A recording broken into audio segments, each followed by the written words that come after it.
Nada grande, esta transmisión ininterrumpida que hemos tenido con TV Noticias desde las 6 de la mañana.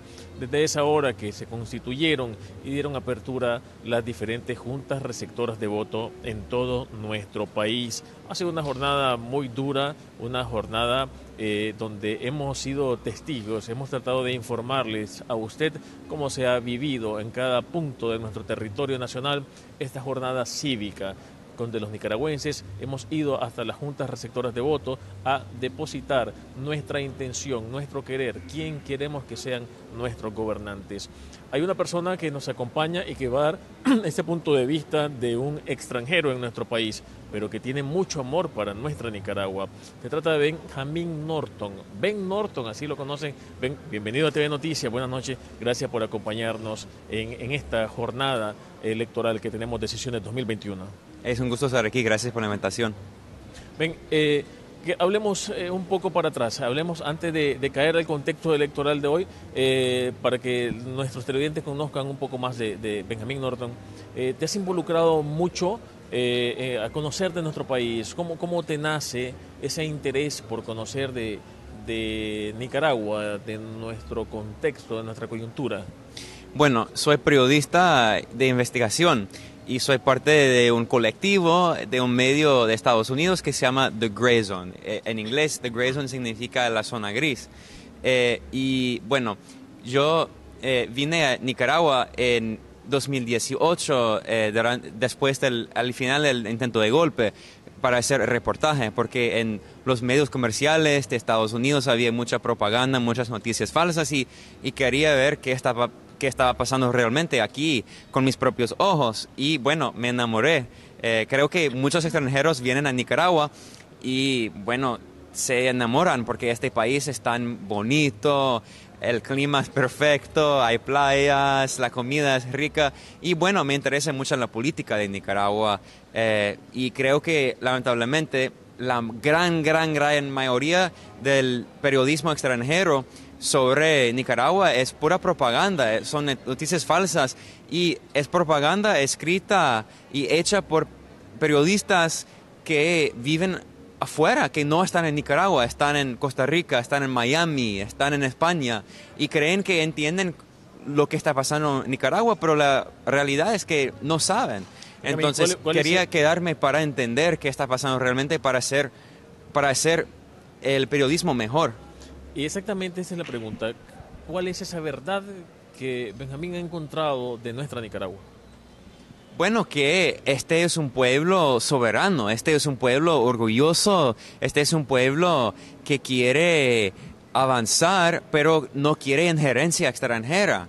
Y la verdad es que lamentablemente, bueno, hay muchas políticas muy malas, muy agresivas de Estados Unidos, no solo contra Nicaragua, sino contra muchos países. Por toda mi vida ha habido guerras, la guerra contra Irak, la guerra contra Libia, la guerra contra Afganistán, la guerra contra Yemen, la guerra contra muchos países y además hay las guerras económicas contra Venezuela, contra Cuba, contra China, contra Rusia. Entonces, por toda mi vida he visto una política muy agresiva de Estados Unidos y creo que es nuestra responsabilidad como norteamericanos. Tenemos que criticar esas políticas de Estados Unidos y tenemos que conocer la realidad de los nicaragüenses y los cubanos y los venezolanos y los rusos y los chinos, porque si queremos hacer el periodismo, el verdadero periodismo, tenemos que ver lo que está pasando realmente en el país y no solo escribir lo que pensamos que está pasando en el país desde afuera. Y lamentablemente casi todo el llamado periodismo en las noticias de Estados Unidos, en los medios comerciales de Estados Unidos, casi todo ese periodismo se hace desde afuera con esta perspectiva extranjera y no quieren entender qué piensan los nicaragüenses. Benjamín, viniste a nuestro país en un contexto muy difícil luego del 2018, pero realizaste ese periodismo de investigación y encontraste hallazgos muy interesantes. Si nos habla un poco de esa investigación, ese proceso de investigación periodística que hiciste en nuestro país dentro de este contexto tan duro que vivimos los nicaragüenses. Sí, he investigado mucho el papel de organismos del gobierno de Estados Unidos que han financiado a grupos de la oposición y no solo la oposición, porque, bueno, no es crimen, no es delito ser opositor, sino grupos de la extrema derecha, grupos golpistas, grupos violentos. Tenemos todos los documentos que muestran, por ejemplo, que Estados Unidos, a través de organismos como la NED, que se llama la Fundación para la Democracia, en inglés es la NED, la NDD. También hay grupos como la USAID, que significa el organismo de la ayuda humanitaria de Estados Unidos, supuestamente, entre comillas, que esos organismos han financiado a grupos violentos, grupos golpistas que participaron en el intento de golpe de Estado en 2018. Entonces, he investigado eso mucho. También el financiamiento por parte de Estados Unidos a los medios de comunicación, como la prensa confidencial, 100% Noticias. Esos medios, tenemos los documentos que muestran que esos medios son financiados por Estados Unidos. Y también otra cosa importante para mí son las políticas de injerencia de Estados Unidos, no solo en cuanto al dinero, ¿no? El dinero sucio, el lavado de dinero, sino también la injerencia por parte de las sanciones, que son ilegales según el derecho internacional. Según el derecho internacional, para imponer sanciones a un país se necesita un voto en la ONU. Pero a Estados Unidos, bueno, lamentablemente, no le importa el derecho internacional, y Estados Unidos impone sanciones contra Nicaragua, contra Venezuela, contra China, contra muchos países. Ahorita, recientemente, Estados Unidos ahora está imponiendo sanciones contra Etiopía y contra Eritrea. Entonces, hoy en día, lamentablemente, 1/4 de la población mundial vive en países que se están sufriendo por las sanciones unilaterales de Estados Unidos, que es ilegal. Entonces, como periodista, trato de investigar todo eso, porque lamentablemente la mayoría de los medios no hablan de eso, hablan de como el discurso de Joe Biden y el discurso de Donald Trump y lo que está pasando en el Partido Republicano y el Partido Demócrata. Todo es un show, pero no hablan de las políticas que hacen mucho daño alrededor del mundo, que lamentablemente que mata a gente. Podemos decir que las sanciones contra Venezuela, según la ONU, las sanciones han matado a más de 40,000 venezolanos, y además las sanciones contra Irak mataron a cientos de miles de iraquíes y a miles de niños de Irak. Entonces, para mí, creo que lo más importante como periodista es hablar de eso, porque si nosotros, los periodistas independientes, si no hablamos de eso, los medios comerciales no van a hablar de esos sujetos, esos temas, y nadie va a saber qué está pasando realmente. Benjamín, sabemos que tenés una faceta de cineasta, de documentalista, y que has preparado o estás preparando trabajos sobre estos procesos coyunturales que vive nuestro país. Hay muchos que señalan de que hay personas que están detenidas y que son pobrecitos, que son mansas palomas, pero son señalados con pruebas ante los tribunales de justicia de nuestro país de haber cometido crímenes atroces, de asesinatos, de quemar a personas. ¿Cómo dentro de todo este proceso de investigación que has realizado, cómo has identificado esta criminalidad? Sí, bueno, hay dos puntos muy importantes. Uno, Estados Unidos financia grupos que dicen que son grupos para los derechos de los llamados presos políticos. Y estos grupos financiados por Estados Unidos, tenemos los documentos que muestran que son financiados por Estados Unidos. Estos grupos publican listas de supuestos presos políticos, y en estas listas siempre hay criminales violentos. Y tenemos, por ejemplo, un ejemplo de un golpista que participó en el intento de golpe de 2018, y los grupos financiados por Estados Unidos y la OEA, que apoyó el golpe de Estado en Bolivia, que organizó el golpe de Estado en Bolivia, recordemos, la OEA y Estados Unidos dijeron que había presos políticos. Entonces, en las negociaciones, el gobierno liberó a varios llamados presos políticos según Estados Unidos. ¿Y qué pasó? Después, un supuesto preso político que fue liberado mató a su novia embarazada.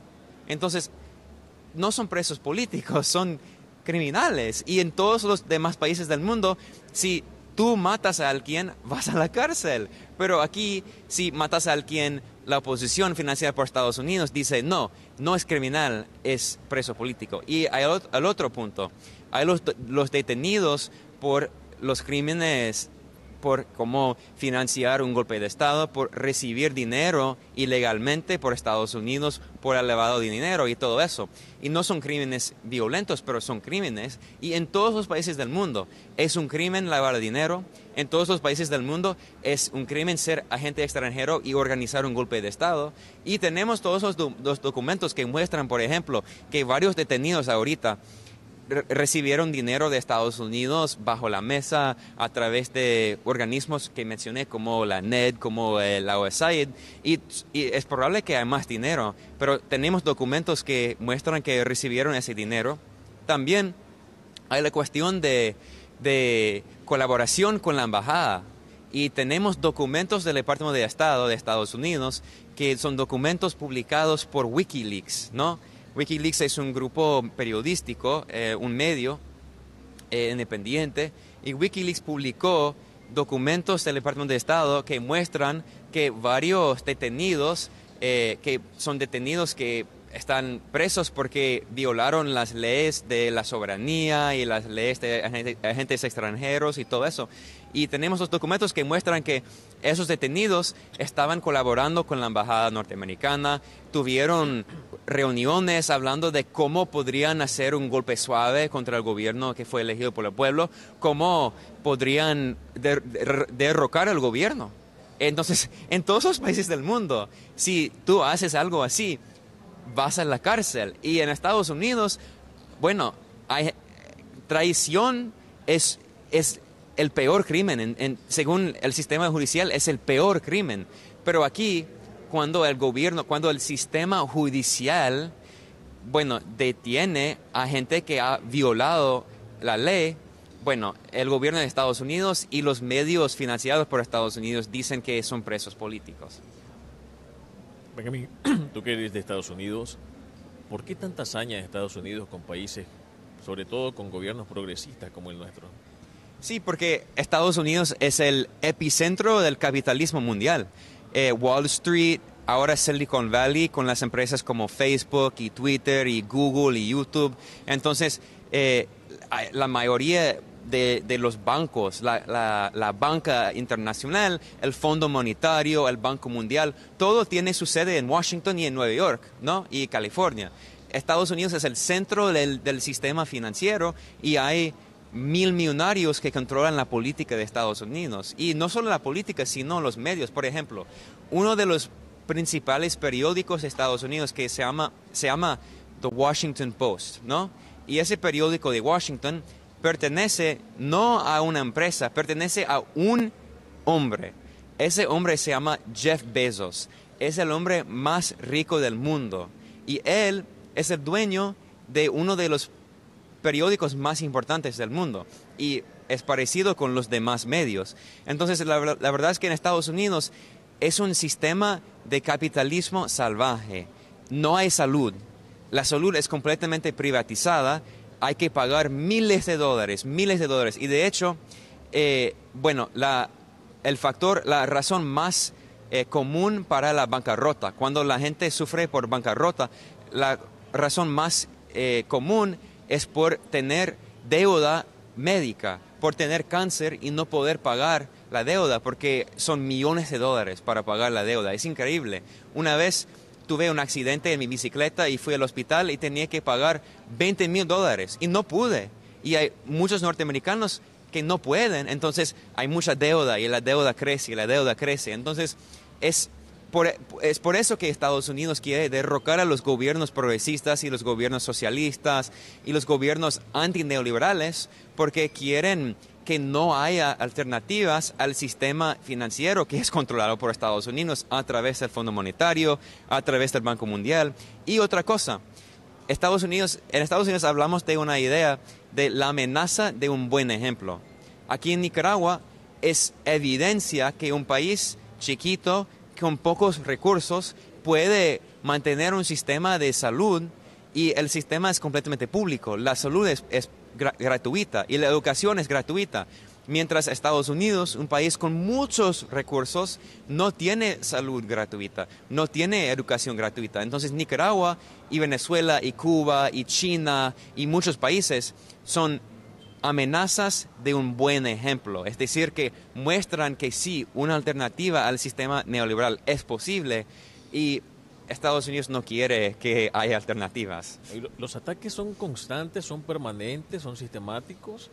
El proceso electoral nuestro no ha concluido y ya se han pronunciado desconociendo un proceso. O sea, es como que vas a participar de una competencia y de entrada te dicen, no, vos no, ya perdiste. Es una agresión permanente a nuestros países. Y la verdad es lamentable, pero la verdad es que no solo es Nicaragua. Bueno, me enamoré de Nicaragua, me encanta este país, vivo aquí y siempre hago muchos reportajes sobre Nicaragua porque creo que es muy importante. Pero hablo de otros temas, hago reportajes sobre otros temas también, como la guerra en Siria, la guerra en Yemen, la guerra que acaba de terminar en Afganistán, la situación en Venezuela, la situación en Cuba, en China, y ahora Estados Unidos está tratando de hacer una guerra contra Rusia y una guerra contra China. Entonces, sí, es una agresión permanente y es un gobierno que está loco. No se puede hacer una guerra contra todos los países del mundo. Necesitamos diplomacia, necesitamos la paz, necesitamos relaciones de respeto. Pero lamentablemente la oligarquía norteamericana que controla el gobierno, los ricos, los millonarios como Jeff Bezos, como Mark Zuckerberg, como Bill Gates, como Elon Musk, esos hombres que tienen cientos de millones de dólares. En serio, Jeff Bezos tiene 200 millones de dólares. ¿Qué se puede hacer con tanta riqueza? Esa gente perdió su mente, es gente loca y quiere controlar todo el mundo. ¿Y porque tiene tanta riqueza? Creen que merecen ser como los reyes del mundo. Y lamentablemente es por eso que hay tanta guerra y es por eso que yo como periodista trato de hablar de los otros modelos en el mundo que muestran que sí podemos tratar de cambiar ese sistema neoliberal loco en Estados Unidos y que podríamos tener un gobierno que crea un sistema de salud que es gratuita, de educación gratuita, de programas sociales para la gente humilde, todo eso. Y si Nicaragua puede hacer todo eso en un país con pocos recursos, es obvio que países como Estados Unidos y los países de Europa Occidental, ellos podrían hacerlo si quisieran, y el problema es que no quieran. Me acabas de usar un término importante y es que acabas de decir que se necesita la paz. Decía el presidente Ortega, luego que realizó su ejercicio del voto hoy, que los nicaragüenses estamos votando por la paz, diciéndole no a la guerra. ¿Qué te pareció el proceso electoral que hemos vivido hoy los nicaragüenses? Sí, ha sido un proceso transparente, libre, justo.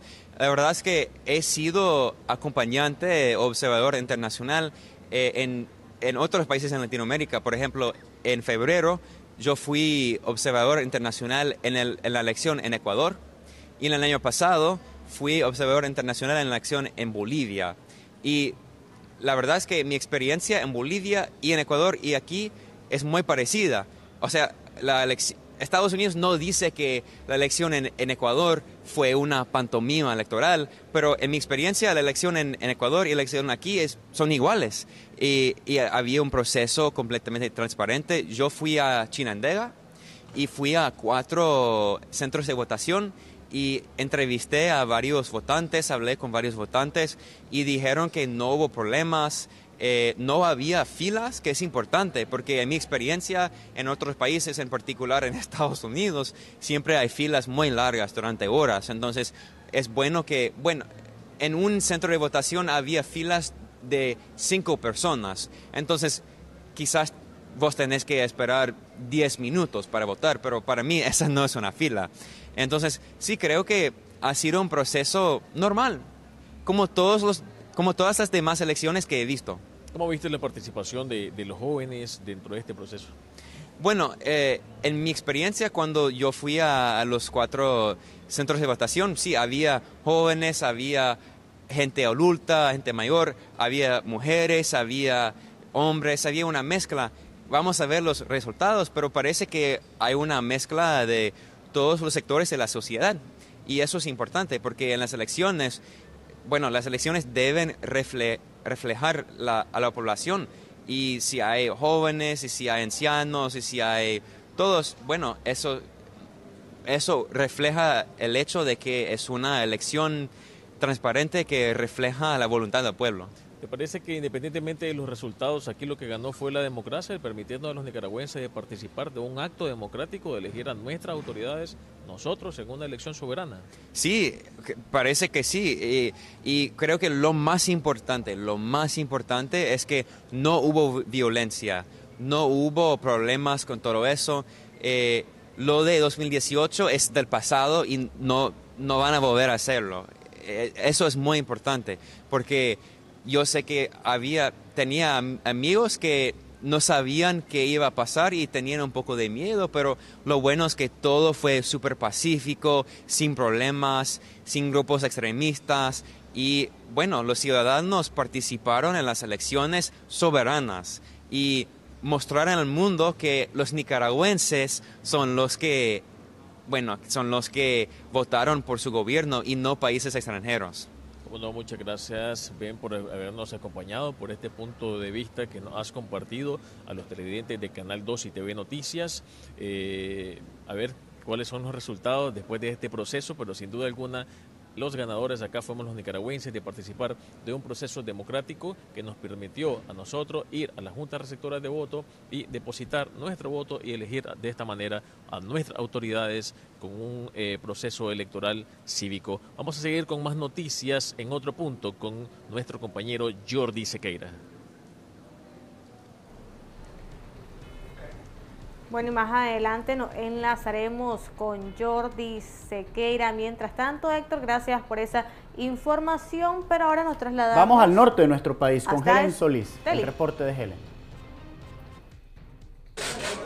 Buenas noches, amigos televidentes, nos encontramos desde el Centro de Cómputo Departamental, acá en la Escuela Sotero Rodríguez, ubicado en el centro de la ciudad de Estelí, donde desde las 7 de la noche comenzaron a llegar los presidentes de juntas receptoras de voto, de igual forma coordinadores del centro, con el retorno de las maletas electorales y por lo tanto las actas de cierre, actas de escrutinio y todo el material utilizado en estos comicios generales 2021. Ya técnicos del Consejo Electoral Departamental están iniciando la recepción de estos documentos y vamos a tratar de conversar con algunos de los presidentes de la Junta para ver ese material. Bueno, están entregando ya a ustedes cómo culminó el proceso.